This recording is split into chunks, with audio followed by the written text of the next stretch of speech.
Welcome to another In Wheel Time podcast, a 30-minute mini version of the In Wheel Time car show that airs live every Saturday morning, 8 to 11 a.m. Central. See you then. From the fabulous Hemi Hideout in Brookshire, Texas, it's the In Wheel Time car talk show.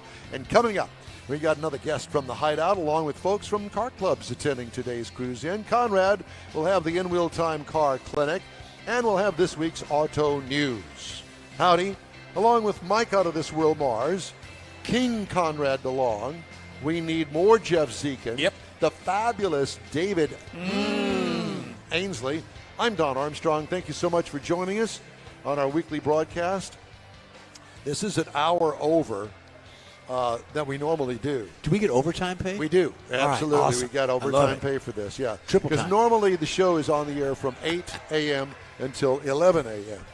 Well, today, because we're here at the Hideout, we thought, let's just go an extra hour. John won't care. We haven't seen John in a couple of hours. He's been pretty busy. Yeah, he's a busy boy. Got lots of people greeting guests and telling stories. Do we have a different camera other than the one that's on us? No. We've got one for the general area. Okay. So did you show that? Oh yeah, I've been doing it. Oh yeah, we've been working back and forth. Yeah, we're going to do another. We've got it under control. I know you do. We're going to take the remote, do another little walk around for a couple of minutes before we get off the air. And it's not like. Oh, we are? Okay, good. It's not like pushing 3 buttons. It's nothing like that. Oh at all. Well, yeah, I know. It's not that complicated. Exactly. So we're going to have to get John. Oh, here he comes, and we'll take him back over here.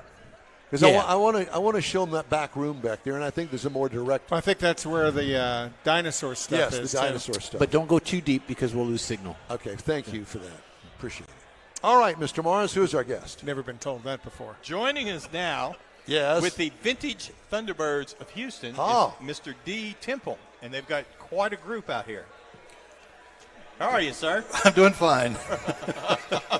Just not used to being on the radio. Yeah, well, you have to talk a little bit. Yeah. So tell us a little bit about the club and your event coming out here as a group. Well, we're the Vintage Thunderbirds of Houston. We've got 70 members, and there's we like coming out here. Although we're Ford people, this is a fantastic venue. Yeah, got some incredible cars out here. The signs, memorabilia, just fantastic. So we come out here probably once a year as a group. Yeah. And thoroughly enjoy it. Okay, how many people have y'all got with you? Because I've seen several of the There's about 20 members out here today, and a lot of them brought their spouses. And but there's about 20 of us here, and I think about 15 brought their cars, all sitting out front. So how often have y'all been coming out here? We've been out here probably the last maybe over 5 years. We've been out here maybe once a year. Yeah, you've seen how it's grown. It's just incredible, the things that they find and restore and display in this garage. And the restoration process they do out back is quite fascinating too. Do some good work. I know we've crossed paths with you guys before. You guys have done the Mecum auction. Yes, we work the Mecum auction that comes here every year. A lot of behind-the-scenes work, dragging the cars, towing the cars, and just helping out Mecum as we can. And then you're also involved with Houston Community College. Well, we take we do. We take the proceeds from the Mecum auction that we earn, and we plow that back into a scholarship at HCC, the automotive department. And we've had a scholarship program out there for the last 7 years, and we refund it every during the summer for the fall semester. Recently, we just had an event out there, kind of publicizing our scholarship program. We brought an ice cream truck out there and give all the students ice cream, and just talk to them about the club and working in the antique car, classic car niche of the the automotive section. Right. So besides just a bunch of Thunderbird car guys, you guys have a pretty good philanthropic program that you're developing. Well, we do. Well, more than developing, it is developed, and we've also last year started a pilot program at HISD, at the Barbara Jordan Career Center, at the automotive program they have out there. So we've started a scholarship out there and sent it's not a lot of money per student, but we've helped them go on to trade colleges Okay. And but anything helps, because sometimes it's not necessarily the funding of the scholarship, it's the connection to the other trade colleges that they have an opportunity to go to. Well, that's right. And we try to tell them about the career paths in the automotive program. And as you guys know, in the classic car business, the shops are few and far between. There's a lot of backlog. The technicians are dying off, and there's not a lot of young people coming into that field. So we're trying to remind the students that there's a place for the antique car market and the classic cars, and to know what a distributor and a set of points are as opposed to fuel injection. And have you ever connected with, what was the guy from up northeast, the Shelby place? What was the name of his school? It escapes me. Yeah, I don't know. There's a community college up in, I'm going to say like the Texarkana area. No, before we got hooked, I don't recognize that. Before we got hooked up with HCC, we made some contributions to McPherson College up in Kansas, I believe. They actually have probably one of the only 4-year restoration curriculums in the country. So we gave to them, but we wanted to spend our money closer to home in the Houston community. That's why we got involved with HCC. At the Barbara Jordan Center. Yeah, well, both HCC at the community college level, but to feed that, we wanted to go down to the high school level to get into their automotive programs to feed into the Houston Community College. Yeah, you're right. So that's what we enjoy the cars. We enjoy these cruises coming out here every month. We're going somewhere except in the summer when it's too hot. But it's more than the cars. We like to give back to the community. So what's your Thunderbird of choice? My personal, my preference is a 65. I think it's the best looking car. All the Thunderbirds are great. I just happen to be, I think the 65 is my favorite. And what powertrain is in yours? It's a 390, automatic 390, 65 convertible. It's a beautiful car. And is that was that the one where they had the tune-out cover for the back? You can get that for that. I didn't have it. Yeah, cool-looking car. Does that have a 2-speed automatic in it? At least 4 or 6. I don't know. Okay. I think it's a C6. I think it's a 3-speed automatic. A 3-speed. Yeah. Okay. But and Thunderbirds, it's a great car. It's kind of in its day, it was the halo car for Ford, as far as kind of their top line coupe that they offered to the public. Yeah, and every gadget you could stick on a 65 was in a 65. Power windows, swing away seats, the power top that went down. It just for that period of time, a lot of technology in that car. Yeah, cool. And then a lot of expensive things to fix now, 50 years later. Well, that's we're all well aware of that. That's for sure. Hey, thanks so much for stopping by and talking to us. We appreciate you. My pleasure. Have a good day. Thank you. Bye-bye. Conrad's Car Clinic. I think we can squeeze that in if we can keep it short today, because I've got another guest I want to get on, if that's okay. Well, continuing the fluid thought that we've done is windshield washer solvent. You got to think windshield washer solvent's got to do a number of things. It's got to clean, but it also has to evaporate. So windshield washer, that blue fluid, there's actually quite a bit of alcohol in it. There's some detergent in it to help it clean, but there's also when I ran out of bourbon, I used it a couple of times. It works great. But there's also quite a bit of alcohol in it. And the purpose of that is so as you're driving down the highway and you clean your windshield so that everything evaporates out. And if you look at some of the people out there that are making windshield washer solvent, you can buy the 99-cent a gallon stuff at the dollar store, but there's also people that you relate to cleaning glass that sell a much higher price. Windex sells a windshield washer solvent. Windex does? Mm-hmm. Where do you buy that? Yeah. Walmart. Yeah. They have the Windex brand windshield washer solvent. Mm-hmm. And Rain-X also sells a windshield washer solvent. So when you think of people who are in business to keep your windshields clean, they sell a brand-specific solvent that's going to have their specific properties included in it. So, have you ever used Windex just instead of a wiper, how they coat it, spray it? Have you ever done that? I would be really worried about, once you wipe it, then the wind blows that across your paint. Well, but that's why it's got such a high alcohol content. It evaporates so quick. It's not really going to cause any issues with I your can paint. see my paint peeling off in a New York minute with that. Plus, you're not as hungover. Yeah, that is true. Okay, joining us now in the In Wheel Time remote studio here at the Hemi Hideout, Josh Kennedy. Josh, it's good to see you. I don't believe we've ever met. No, sir. But I understand that. Pull that microphone up to your mouth if you don't mind. There you go. Like the sports broadcaster that you've always wanted to be. That's a fact. And, that you were here from the very beginning, the erection of this beautiful place. Yep. All 22,000 square feet. What's the name of the company that you worked for at the time? Well, at the time it was called Texas Timber Frames. Today it's called Timberline Group. And it's grown quite a bit. Are you still out of San Antonio? I am personally, yes. The company's out of Bernie. Oh, really? Yep. Well, still the hill country. Absolutely. Yeah. Yep. So are you a Texas boy? How did you wind up doing this? Well, I'm a carpenter since I was a kid. I actually am from South Boston, and I came down here. You have the wrong accent for that, okay? Well, my last name's Kennedy, so historically not awesome for Kennedys in Texas, so from Massachusetts. So I got rid of the accent real quick. And the convertible. Yeah, absolutely. Drop that off in the river. Yeah. Oh, my God. Not a big fan of Lincolns for sure.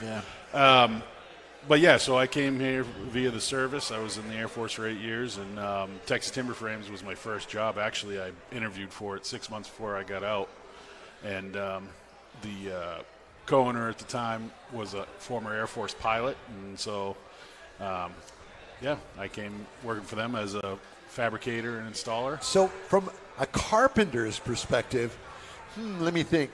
I think this is a little bit more than what a carpenter would really get into early on in his career. Yeah, this is not terrible. Listen, I took woodworking 1 in high school, and I flunked, okay? Yeah, absolutely. Well, it's funny. So I worked for the original owner, and then I left, and then a new group of people from Nebraska bought the company, and I was their first hire. And at that time, they needed salespeople, and I actually built their sales department. I was the Army of One at the time, and John probably regrets it every day of his life. Walked in and said, I want to build a car barn. I was like, well, come and sit right down. We'll work it out for you. Yeah. And so it was the best experience. Were you part of the design phase of this? No, I'm too stupid for that, but I did talk him into doing it. Yeah.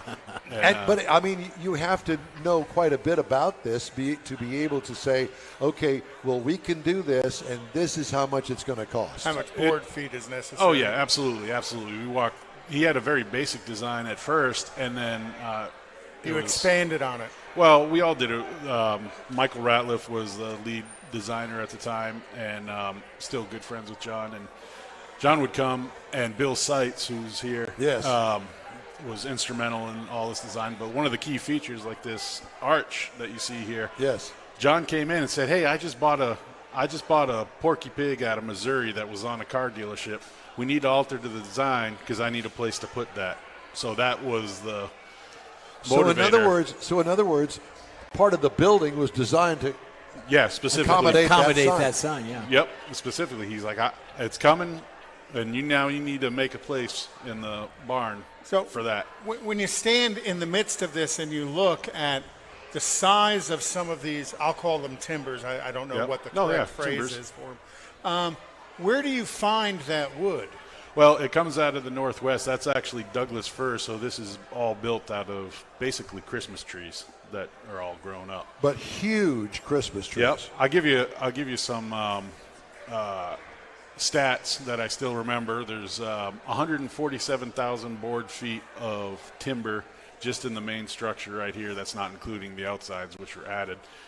The tongue and groove in the ceiling is Cyprus from Louisiana, and there's 13 miles of 1x6 tongue and groove on there. It took us 9 semi-trucks and several hot shots that I drove personally to get all these timbers out here. And there's no nails?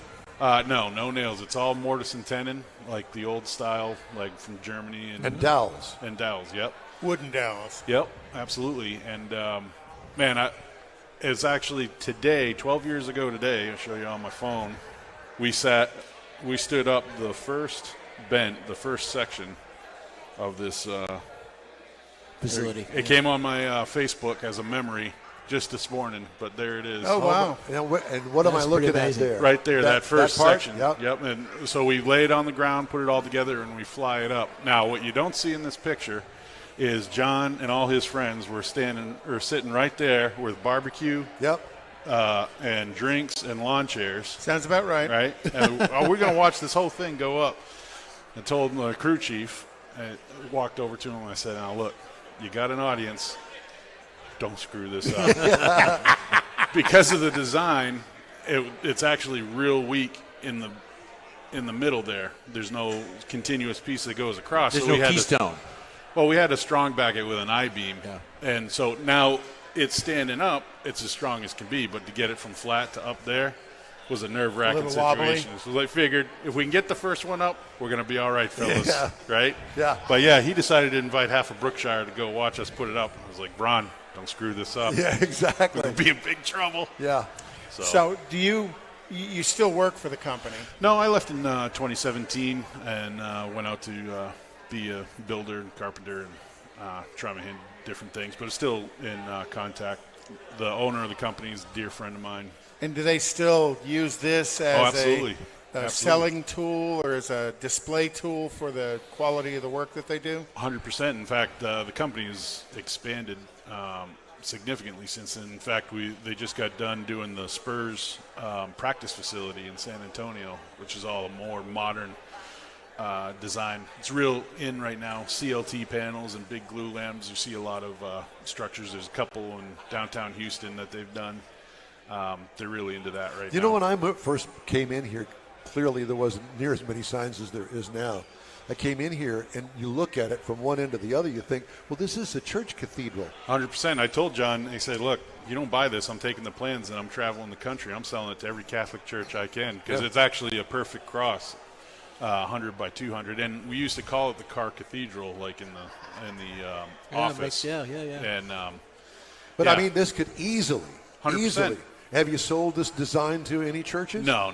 This is John's and John's alone, and we'd never sully the fun time that we had building this. It's funny because we started, like I said, the 21st of October 12 years ago, setting it up, and the frame we finished just before Christmas, and everybody came out to look at it, and I remember standing right there and just going, eating barbecue, drinking a beer? Well, no, I walked off fully depressed. I had to go call a therapist because it was never going to get any better. Both client, design, the fun working with the team. Because the company at the time, although it had been around for 15 years, it really had just started the year before when the new ownership bought it. So everything was very fresh. What's the time frame from start to finish? A year for us, for our part. And then John, I think, took 6 to 8 months and Shelley and all their team to bring it to what you see today. So in the design of it, you guys had a scope of how much he was going to hang from it, right? No idea. In fact, I told him in the years following, I said, look, John, we designed this to take a direct hit from a Class 3 Hurricane. We did not design it to take a direct hit from John Hovis because you have voided the warranty, my friend, with all the stuff you've hung on. Yeah, no doubt. But obviously, it's certainly capable of holding it all. 100%. Yeah, the structure and the way that it's designed is as the timbers shrink, it actually gets stronger. So, it can withstand a hurricane and John Hovis. So. It's I'll tell you what. Such a pleasure to be here. Next time I'm looking to build one of these, I'm going to call you. Yeah, absolutely. Or the guys at Timberline, they'd be happy to do it. It's a blast. Well, Josh, it's a pleasure to meet you, and thanks so much for stopping by and talking to us. You built today. A beautiful facility. Yeah, no doubt. Not just me. I mean, I'm the only one who talked them into it, but the guys over there are just incredible. Yeah, truly incredible. Thank you very much. Thank you so much. We appreciate you. Yep. Time now for Conrad's Car Clinic. We're going to squeeze that in before the end of the show today. We just did it. I'm sorry. Yes. I have some more headline. I know. Never mind me. You know. God. We're on B. Shut up. Senility. Oh, that's set in a long time ago. General Motors on Tuesday said it's going to push back the launch of the electric pickup production at the Detroit area factory because nobody's until interested. Late 2025, citing electric vehicle demand and the need for engineering upgrades. The delay in starting output of the Chevy Silverado EV and the GMC Sierra EV at Orion Assembly is not related to the ongoing UAW strike, a spokesperson said. Rather, GM said the move is meant to better manage capital investment while aligning with evolving EV demand. Yeah. In other words, it's all... We're not going to waste our money building EVs when people aren't going to buy them. The delay in starting electric pickup production at Orion Assembly now means the plant could be down for nearly 2 years. Wow. Ow. That'll make the UAW happy. Oh, yeah, because all those workers are standing on a picket line. That's right. And the UAW's got to pay them $75 a day to do it. Correct. That's their Stellantis is abandoning plans to participate in the 2024 CES Tech Expo in a cost-saving move it attributed to the ongoing UAW strike. They're also, according to Mickey Bly, Senior Vice President and Head of Global Propulsion Systems at Stellantis, told a crowd at an electrification conference Wednesday that the company was continuing to invest in clean up the internal combustion engine as it rolls out electric vehicles. Stellantis' goal is to have EVs account for half of U.S. sales, blah, blah, blah, blah, blah. Yada, yada, yada. Yeah. Happened late last year, the introduction of the 3-liter Hurricane twin-turbo inline 6-cylinder, which makes more power than the bigger, heavier 6.4-liter Hemi V8.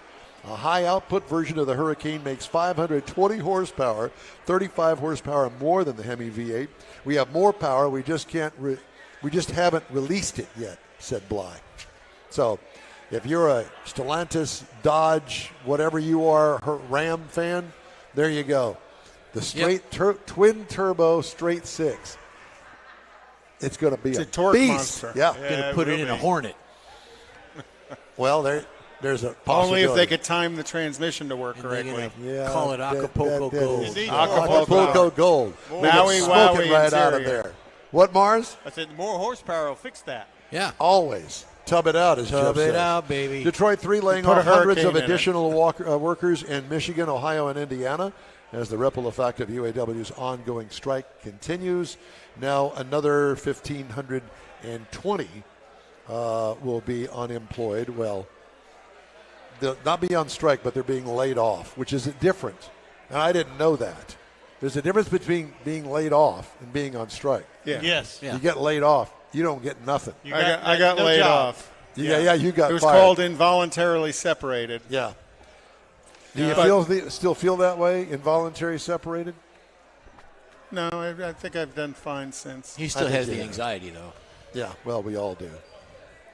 But think about that. The more people that GM, Ford, and Stellantis put out of work through layoffs, the less money that's going in to fund the UAW strike fund. I think it's all a ploy to deplete the UAW strike fund because, all of these strikers, they get paid to picket. $500 a week. Yeah, well, that's what they said. $75 a day, but yeah, $500 a week. So, and if you look at the amount of vehicles that are on the lots, on the ground, 60 days inventory. They can sell basically. Well, allegedly 60 days. Some have 10 days. Yeah, but so there's 60 days worth of cars to sell there. That means there's 60 days that the factory doesn't necessarily have to put something else out there. Paging Matt England. Do not leave the building. You wait for me. I'm almost off the air, so you wait. You can go outside and look, but you cannot leave. Don't touch. Go out, but don't touch. And don't touch anything. Look, but don't touch. Matt England. Everything's for sale. Did you bring your checkbook? Yeah. No, the wife's got the checkbook. Matt England. Yeah. So at any rate, saying that. That's all. It's time now for a quick break, and you hang on. 3 minutes. Yeah, or so to speak. But we are going to take a quick break, and we're going to wrap up today's show right after this. Okay. Okay. Let me make sure that I hit the right button now. B3. Okay. Rogers Dabbs Chevrolet and GM Performance has the absolute best price that you will find on GM parts plus transmissions and engines. over $25 million in parts and powertrain inventory and customer service that will be not matched by anyone in the country. Rogers Dabbs Chevrolet and GM Performance, whether you are a drag racer, an oval track racer, a hot rodder, it matters not. Rogers Dabbs Chevrolet and GM Performance will have the best price in the country, the best customer service, and the best delivery times that you will find on your GM parts. It can be on your dock, at your front door in a matter of days. It's Rogers Dabbs Chevrolet, GM Performance, and customer service to boot. Contact our Texas team, Gina Scheil Knowles at 713-907-0906 or Rodney Rodriguez at 512-300-4445. You will not find better service or better inventory in the country. Rogers Dabbs and GM Performance. The original group of Lupi Tortilla restaurants will have you telling your family and friends just what the original recipes mean when it comes to the best fajitas in Southeast Texas. Founder Stan Holt invites you to visit the original Lupi Tortilla near I-10 and Highway 6. Here's the original house that inspired the design of all the rest and the original charm that helped make Lupi Tortilla the go-to destination for Houston Tex-Mex. Speaking of original, nothing can compete with the original lime pepper marinade that everyone will agree makes Lupi Tortilla award-winning beef fajitas the best anywhere. Lupi Tortilla Katy is another location that gives you the same quality and service Houstonians have come to expect at Lupi's. It's located just off I-10 and the Grand Parkway at Kingsland Boulevard in Katy. Find yourself in Aggie Land? Head to the Lupi Tortilla in College Station, located just around the corner from Kyle Field. It's a great place to enjoy those famous frozen margaritas before or after the game. Headed east to Louisiana, stop in at the Lupi Tortilla in Beaumont. It too's on I-10. You can't miss it. The original group of Lupi Tortilla restaurants invites you in for the best Tex-Mex anywhere. Houston's finest cars are invited to another Gulf Coast Auto Shield Car Social, Saturday, December 2nd, and you're invited too. Show off your personal pride and joy, or just stop in to see the likes of Lucid, Lamborghini, Porsche, Ferrari, and more. Gulf Coast Auto Shield is your one-stop shop for paint detailing, coatings, window tint, clear bras, and wheel repair. The Car Social is your opportunity to get a tour of this state-of-the-art facility located at 11275 South Sam Houston Parkway, just south of the Southwest Freeway. It all takes place Saturday, December 2nd, 9 to noon. This is the perfect opportunity to connect with other car enthusiasts. From BMWs to Bentleys, Corvettes to McLarens, the Car Social is a different kind of show. Talk to the owners. See Gulf Coast Auto Shield's facility. You'll be amazed. Put it on your calendar now. The Gulf Coast Auto Shield Car Social, Saturday, December 2nd, 9 to noon at 11275 South Sam Houston Parkway, just south of the Southwest Freeway. The In Wheel Time Car Talk Show will be there too. We'll see you then. Well, that's it for this week's In Wheel Time Car Talk Show. Here's your invitation to follow us on Facebook. Give us a like, tell your friends about us, and share our stuff if you would. We'll keep you posted on all things automotive all week long, including new car reviews, upcoming events, cruise-ins, racing, car, truck, and SUV goodies. You can find the In Wheel Time Car Talk Show 24/7 through the iHeartRadio app. We live stream this show on Facebook, YouTube, and on In Wheel Time every Saturday, 8 to 11 Central. Daily 30-minute podcasts available on your favorite podcast channel. The In Wheel Time Chief Engineer is David Ainsley. Our marketing advertising advisor and video technical director is We Need More Jeff Zekin. Yep. For booking agent and car kook, Bike Mars. All right. Mr. Know-It-All and Facebook fiend, his royalty, King Conrad DeLong. I'm Don Armstrong. Thanks so much for joining us. We'll hope you join us for another live award-winning production of the In Wheel Time Car Talk Show, Saturday, October 28, 2023, on all of our In Wheel Time Car Talk outlets right here on the Smoke and Mirrors Network. Special thanks to John and Diane Hovis, Shelley Gates, and all the great folks here at the Hemi Hideout that help make events like this run so beautifully. Have a great weekend, and we hope to see you again next weekend. So long for now.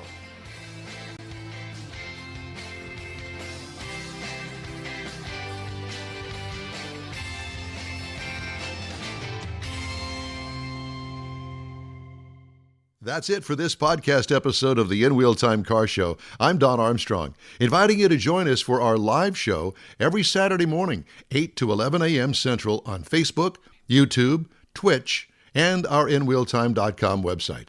Podcasts are available on Apple Podcasts, Spotify, Stitcher.